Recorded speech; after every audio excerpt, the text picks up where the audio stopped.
Hello. Hello, magandang umaga, tanghali, hapon, gabi sa Earth element na Taurus. Okay, Lola Baby nagpapakilala po. Bigyan ko kayo ng timeless reading sa mga natitirang araw, linggo sa buwan ng June, di ba? Okay, itong mga Taurus na ito. Okay, pinanganak ng April 20 to May 20.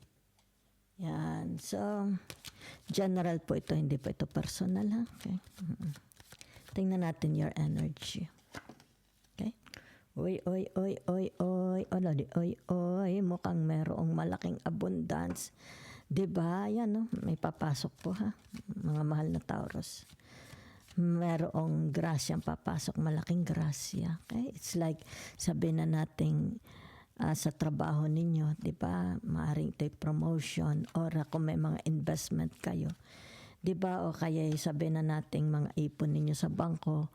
It's like sabihin na nating you are working hard for it, di ba? Yan, you are working hard para mag-multiply. Yan ang nakikita ko sa inyo, okay? Yan.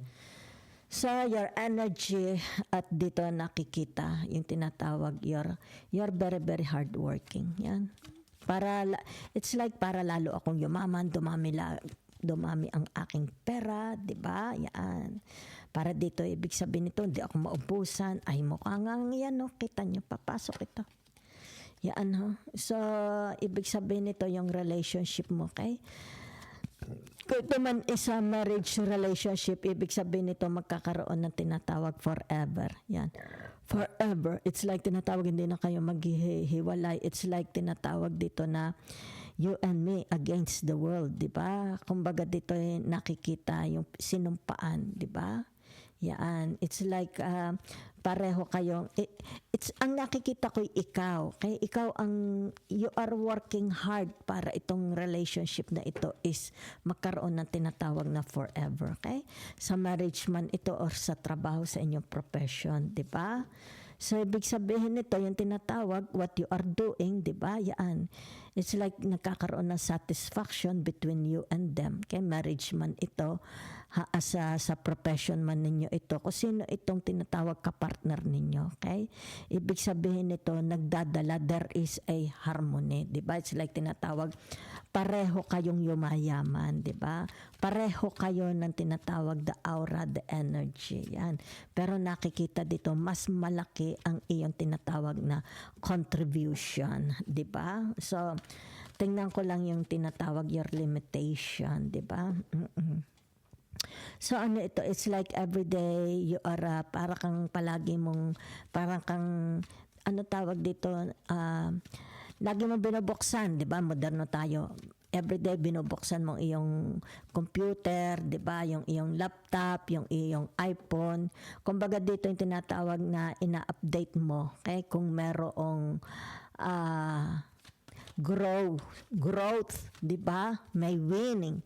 May win. Yun na nakikita ko kung there is a growth, winning. Okay? Dahil nakikita dito na you are really, nakapokus kayo. Diba? Yan. Sa trabaho ba ito? Investment, networking. Diba? Ito may kinalaman sa tinatawag na partnership. Diba? Yan. So, kumbaga dito yung partnership ninyo is nag-go-grow. Nag-go-grow. Yan ha. Pero ibig sabihin nito, hindi mo ito pinababayaan. It's like everyday, ina-update mo ito. Okay? Ina-update. Palagi kang nakatingin. Yan ha.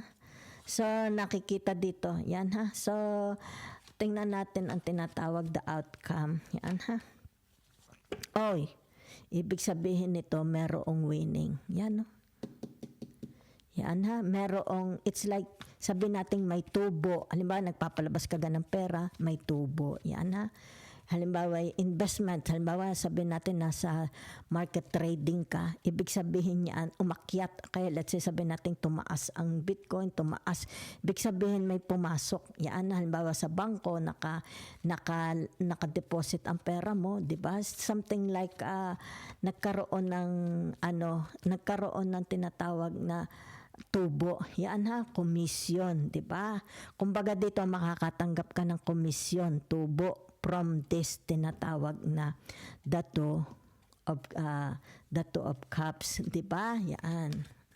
So maybe pwede rin ito yung tinatawag, you will receive a gift, di ba? Maybe kung sino ito, maybe you will receive a gift or a certificate, a trophy, a reward, di ba? Because of your, sabihin na natin, kasipagan mo, maari sa trabaho din, di ba? So ito yung tinatawag na ano ang outcome, ano ang nangyayari dito sa tinatawag na relationship na ito, 'di ba? Kaya dito the King of Pentacles, it's like tinatawag hindi mo sila kaaway, 'di ba? It's like tinatawag na maganda ang pasok ng pera sa iyo, 'di ba? Yan, kumbaga dito ay meron kang kontrata, 'di ba? Yan. It's like nasusunod mo ang gusto mo, 'di ba? Nabibili mo ang gusto mo because nakikita dito super ka naman talaga sa sipag. Yan ha. So, tingnan natin ang tinatawag na, sandali lang ha. Your attitude. Yan ha. Tingnan ko lang attitude nyo, okay?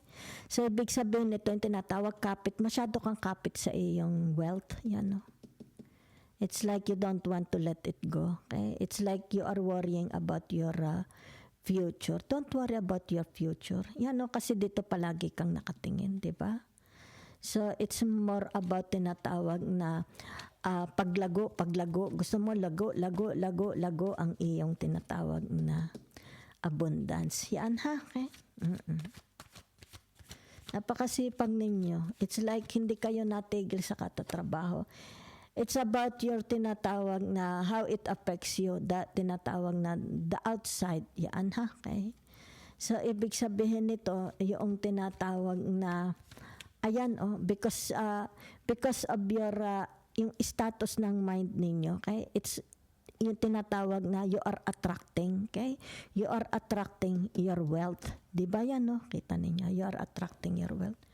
For some of you, whatever is this, is like tinatawag, are you planning, is there a tinatawag na travel plan, di ba? It's about, nakikita dito, your higher education, your higher mind, di ba? Yan. So, nakikita dito what you can do for others, 'di ba? What you can do for others. Bakit ka narito? Dito sa tinatawag the King of Pentacles, 'di ba?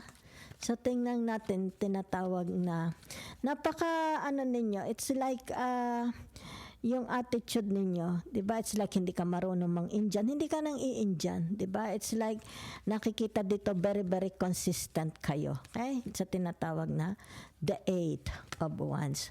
So tingnan natin your hopes and fears. Yan, okay? So dito sa tinatawag your hopes and fears, yan ha. Kaya ito'y black and white, 'di ba? Yan. So ibig sabihin nito yung tinatawag you're hoping na sana itong relationship na ito, kung sino man ka-relationship ninyo dito, maaring marriage, ibang taon, negosyo, kung sino man, networking, investment, sino man sa trabaho, di ba? Sana ito is mag-last forever. Okay? Mukhang maglalast yan, ha? Kasi meron ditong the Page of Pentacles, ha? Okay? You are hoping na it's like tinatawag, ito is ang nakikita ko dito ay matatanggap mo, ha? So, ang nakikita ko dito for some of you, kaya may fear, sana magdire-diretso, huwag na itong tinatawag na, sana hindi ito maubos, di ba? Yan, okay? Kasi nakikita ko dito what you give, okay? Sa tinatawag na the Eight of Wands, what you give is what you receive, okay? So, maganda ha. So, tingnan natin ang tinatawag overall energy. Oh, yan. Oh, kita ninyo. Everlasting yan. So, wag na kayo. Ibig sabihin nito, it's about your hopes and fears. Wag na, alisin mo na. Kasi ito na, oh. It seems like, kasi itong tinatawag na, sandali ha. Okay. Ito, tingnan ko lang itong the Eight of Wands. Diba? So, ibig sabihin nito, dire-diretso po ang pasok. Yan, dire-diretso ang pasok ng yaman sa bahay ninyo. Okay? So, narito yung tinatawag na the Two of Cups, di ba? Tinitingnan ko lang ang the Two of Cups ninyo. Okay? It's so, ibig sabihin nito, communication ninyo sa kanila, walang patid. Okay? you're in a good hand. Ibig sabihin nito, yung tinatawag, they believe you, they trusted you. Yan, kumbaga dito yung tinatawag na hindi sila mananawa sa inyo, di ba? Kumbaga dito yung tinatawag na you are supporting them, they are supporting you, di ba? So tingnan ko lang itong tinatawag na the eight of ito, that the eight of pentacles, di ba? So, ibig sabihin nito, yung tinatawag na you continue. Okay? It's like wala kayong kabaguran. It's about your loyalties. It's about your dedication. Nakikita dito, ha? So, dito naman sa tinatawag na the high priestess, di ba? Okay? So, ibig sabihin nito, yung tinatawag na, ang hagip ko dito is yung your Rahu. Okay? Yan.